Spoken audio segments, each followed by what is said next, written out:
بسم اللہ الرحمن الرحیم۔ مرد کی پسلی سے عورت کو بنا کے اللہ تعالیٰ نے مرد کو اپنی اس حکمت کا اشارہ دیا کہ میں نے اس عورت کی تخلیق فرشتوں کی لائی مٹی سے نہیں کی، میں نے اسے تمہارے جسم کے حصے سے اس لیے نکالا کہ عورت کا تقدس اور پردہ قائم رہے۔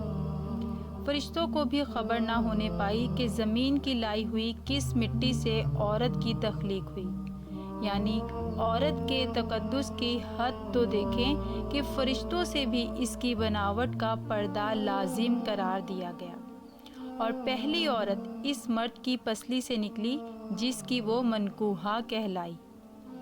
اب بات آتی ہے پسلی کی۔ عورت پسلی سے ہی کیوں نکلی؟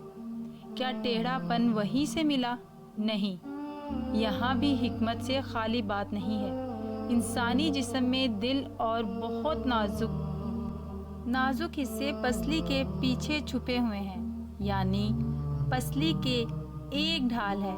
ان نازک حصے کے لیے تو اللہ پاک نے عورت کو پسلی سے نکال کے یہ نہیں بتایا کہ عورت میں ٹیڑھا پن ہے، بلکہ اس عورت کو پسلی کی تخلیق کے یہ بات سمجھا دی کہ عورت وقت بڑھنے پر ڈھال بھی بن سکتی ہے۔ حضور پاک صلی اللہ علیہ وسلم نے صحابہ کی محفل میں جلوہ فرما تھے کہ ایک شخص حاضر ہوا اور عرض کرنے لگا، یا رسول اللہ صلی اللہ علیہ وسلم، کوئی ایسا مومن بھی ہے جو جہنم میں رہے گا؟ تو حضور پاک صلی اللہ علیہ وسلم فرمانے لگے، ہاں، ایک شخص ایسا ہوگا جو جہنم کی گہرائی میں 1000 سال رہے گا اور مسلسل اونچی آواز میں پکارتا رہے گا، یا حنانو یا منانو۔ ایک دن اس قدر اونچی بلند آواز سے ہی یا حنانو یا منانو کہے گا کہ حضرت جبریل علیہ السلام جہنم کے قریب سے گزرتے ہوئے اسے سن لیں گے، اور حضرت جبریل علیہ السلام حیران ہوں گے کہ یہ کیسی عجیب بات ہے، کوئی مسلسل یا حنانو یا منانو پکار رہا ہے۔ حضرت جبریل علیہ السلام عرش کے سامنے حاضر ہوں گے اور سر سجدے میں رکھ کر خدا کی تسبیح بیان کریں گے۔ اللہ فرمائے گا، اے جبریل علیہ السلام، سر اٹھاؤ۔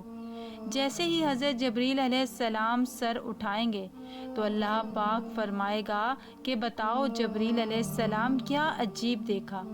آج تم نے حضرت جبریل علیہ السلام عرض کریں گے، اے ہمارے رب، میں نے جہنم سے آتی ہوئی ایک آواز سنی ہے جو کہ گہرے گھڑے سے لگ رہی تھی، کوئی پکار رہا تھا، یا حنانو یا منانو۔ اللہ فرمائے گا، اے جبریل علیہ السلام، جہنم کی دوڑکا مالک کے پاس جاؤ اور اسے کہو کہ جو بندہ یا حنانو یا منانو کی صدا لگا رہا ہے اسے جہنم سے نکال کر تمہارے حوالے کر دے، پھر اسے میرے پاس لے آؤ۔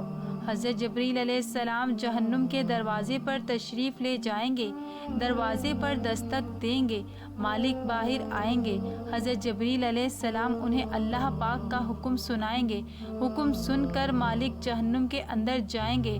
حضرت محمد مصطفیٰ صلی اللہ علیہ وسلم نے فرمایا، جیسے ماں اپنے بچے کو پہچانتی ہے، مالک ایسے جہنم کو پہچانتے ہیں۔ اس کے باوجود آپ یا حنانو یا منانو کہنے والے شخص کو تلاش نہیں کر پائیں گے۔ باہر تشریف لائیں گے، حضرت جبریل علیہ السلام سے عرض کریں گے، اے جبریل علیہ السلام، جہنم نے گہرا سانس لیا ہے، اس لیے کون سی چیز پتھر ہے، کون سی چیز لوہا ہے اور کون انسان ہے، اس کی پہچان نہیں ہو رہی۔ حضرت جبریل علیہ السلام پھر اللہ کی بارگاہ میں سجدہ کریں گے۔ اللہ پاک ارشاد فرمائے گا، اے جبریل علیہ السلام، سر اٹھاؤ، تم یا حنانو یا منان کہنے والوں کو کیوں نہیں لائے؟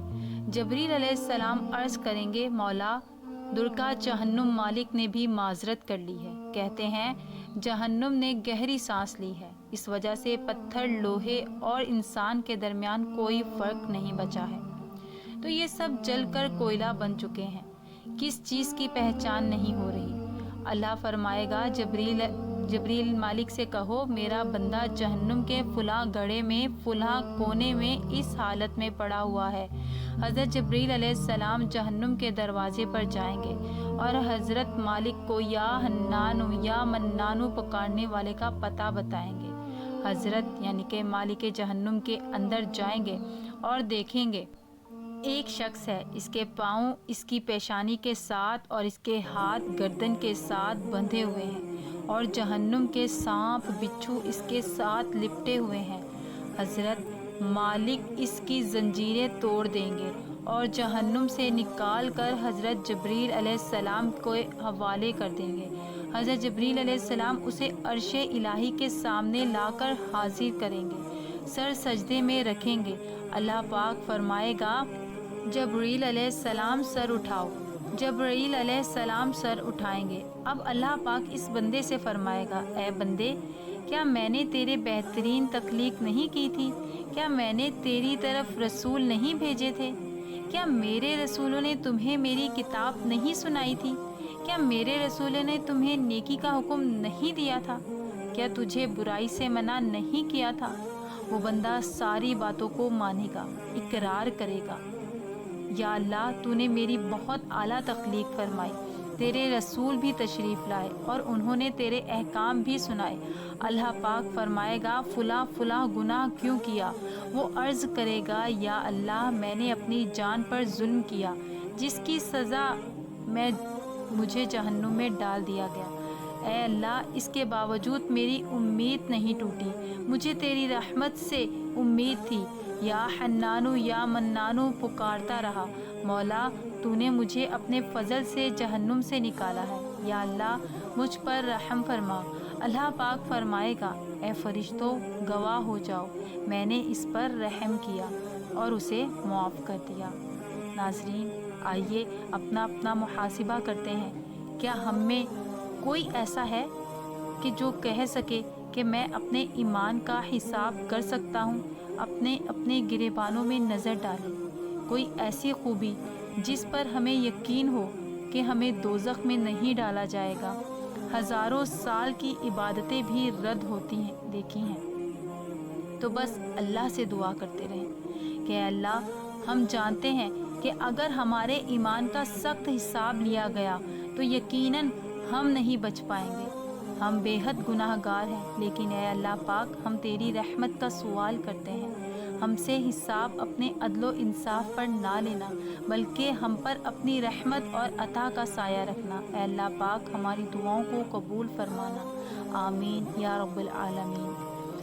قیامت کے دن جب لوگوں کے ایمان کا حساب و کتاب ہو رہا ہوگا، پر کچھ لوگ ایسے ہوں گے جن کو اللہ تعالیٰ بغیر حساب کے جہنم میں بھیج دے گا۔ صحابہ کرام رضوان علیہ اجمعین نے عرض کی یا رسول اللہ صلی اللہ علیہ وسلم وہ کون سے لوگ ہوں گے؟ نبی کریم صلی اللہ تعالیٰ علیہ وسلم نے فرمایا ظالم حکمران وہ تاجر جو جھوٹ بولتا ہو اور بوڑھا شخص جو زنا کرتا ہو۔ استغفر اللہ۔ نبی اکرم صلی اللہ علیہ وسلم نے فرمایا جس شخص میں یہ 3 عادتیں پائی جائیں وہ جاہل ہے، جو سننے سے پہلے ہی جواب دینا شروع کر دیتا ہے، بات کو سمجھنے سے پہلے ہی جھگڑا شروع کر دیتا ہے، علم نہ رکھنے کے باوجود فیصلے شروع کر دیتا ہے۔ اللہ پاک ہم سب کو نیک عمل کرنے کی توفیق عطا فرمائے، آمین یا رب العالمین۔ محترم ناظرین، اگر آپ کو میری ویڈیو پسند آئی ہو تو چینل کو سبسکرائب اور ویڈیو کو آگے اپنے پیاروں کو شیئر کیجیے، صدقہ جاریہ سمجھ کر۔ جزاکم اللہ خیرا۔